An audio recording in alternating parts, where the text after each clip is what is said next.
अब हम आपको एआई की मदद से ये बताने की कोशिश कर रहे हैं कि हुआ क्या होगा। ये देखिए, टेक ऑफ किया विमान ने, फिर ये मेघानी नगर इलाका है, ये जो बीएल मेडिकल कॉलेज है ना, ये मेघानी नगर इलाके में, सिविल हॉस्पिटल उसी इलाके में है, वहां जाकर ये क्रैश, यानी बहुत दूरी पर ये नहीं है।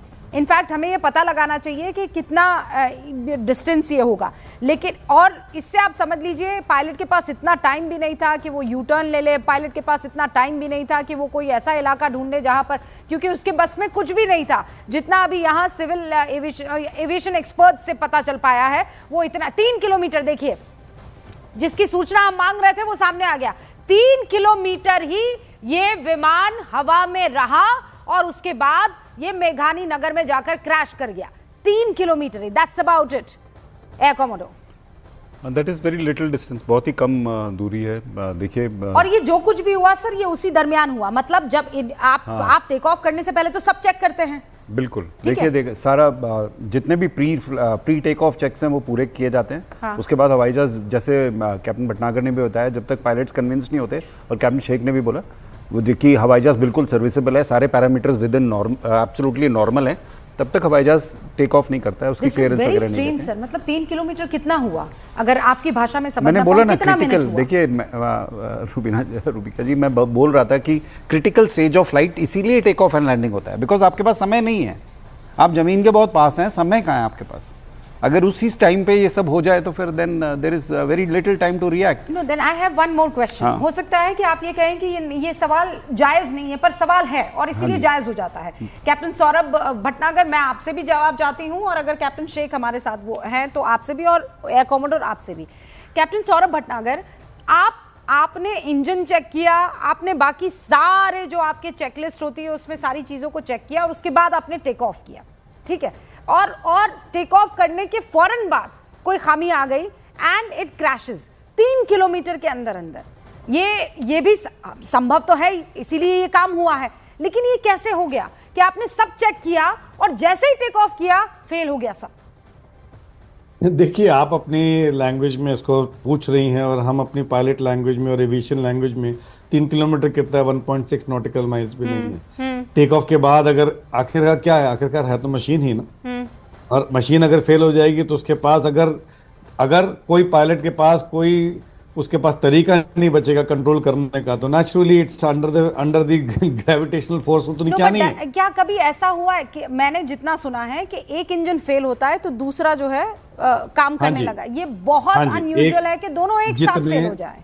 जितने कमर्शियल एयरक्राफ्ट हैं, they are designed, they are cleared कि अगर टेक ऑफ के टाइम पे, जिसको हम V1 स्पीड बोलते हैं, अब हम लोगों को सिमुलेटर में प्रैक्टिस दी जाती है, इमरजेंसी कराई जाती है कि अगर टेक ऑफ के टाइम पे एक इंजन फेल हो गया, जिसको बोलते हैं हम लोग, हमारी इमरजेंसी होती है फैटो, engine failure after take off, तो दैट उस एक इंजन के बेस पर भी फुल पावर पे आप एयरक्राफ्ट को टेक ऑफ करा सकते हैं, और सारी ऑब्स्ट्रक्शन जो टेक ऑफ पाथ पे है, वो क्लाइंब ग्रेडियंट जिसको हम बोलते हैं हर रनवे का, वो एक engine with full all of weight aircraft की टेस्टिंग होती है, उसके बाद ही ये एयरक्राफ्ट क्लियर होते हैं। तो अगर इस एयरक्राफ्ट में एक इंजन भी अगर फेल हुआ है, दूसरा इंजन अगर सही है, तब भी एयरक्राफ्ट जो है सेफली एयरबॉर्न हो सकता है और टेक ऑफ कर जाएगा क्लियरली, उसके बाद सेफ हाइट पे जाके it can come back and land.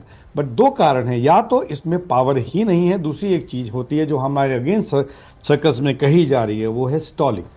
अब स्टॉल का मतलब ये है कि अगर जहाज में लिफ्ट नहीं जनरेट होगी, ग्राउंड के पास अगर जहाज बहुत नीचे है, तो उसको चाहिए, अगर उसके विंग स्टॉल कर गए, स्टॉल मतलब उसकी जो विंग से लिफ्ट प्रोड्यूस करना बंद हो गई, इंजन अगर हैं भी, उसके बावजूद भी उसको थोड़ी स्पीड चाहिए, फॉरवर्ड स्पीड चाहिए, तो एयर का जो एयर फ्लो जिसको बोलते हैं हम, ब्रेकअप हो जाता है विंग्स के ऊपर, तो aircraft will come down, aircraft stall. या बहुत सारी थ्योरीज हैं जो आपको शायद नहीं पता, बट या पायलट फ्रेटर्निटी में पता होंगी कि अगर बर्डिट हुई है, एयरक्राफ्ट नीचे जा रहा है और उसको ऊपर खींचने की कोशिश करी, तो इंजन भी स्टॉल हो जाता।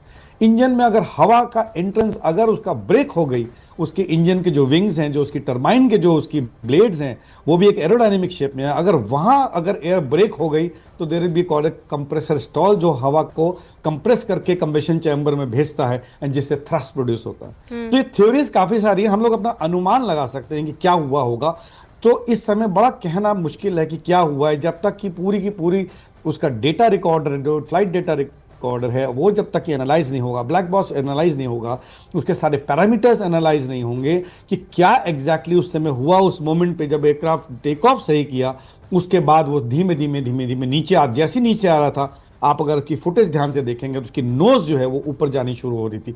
इसका मतलब उसके जो कंट्रोल कॉलम जिसको हम बोलते हैं, उसको शायद पुल करा जा रहा था। तो अभी मैं किसी भी निष्कर्ष पे नहीं पहुंच पाऊंगा, और ना कोई भी पहुंच पाएगा, हम में से कोई भी नहीं पहुंच पाएगा। ये सब हम लोग अपने जो लोग एक्सपीरियंस जो हैं, जिन लोगों ने एक्सपीरियंस, वो बस अज्यूम कर पा रहे हैं कि क्या हुआ, हम लोग अज्यूम कर पा रहे हैं, हम लोग फुटेज देख के कर पा रहे हैं, फ्लाइट पाथ देख के कर पा रहे हैं कि क्या हुआ होगा, बट जो सही डेटा है वो तो इन्वेस्टिगेशन के बाद। इसीलिए ये डिसाइड किया गया था कि जब हम न्यूज़ 18 इंडिया पर ये खबर दिखाएंगे तो we will have aviation experts and nobody else, ताकि जो कुछ भी हमें दिख रहा है, जैसा भी हमें दिख रहा है, एक आम आदमी के देखने का नज़रिया और एक सिविल एविएशन एक्सपर्ट के देखने का नज़रिया, ज़मीन आसमान का उसमें अंतर होता है।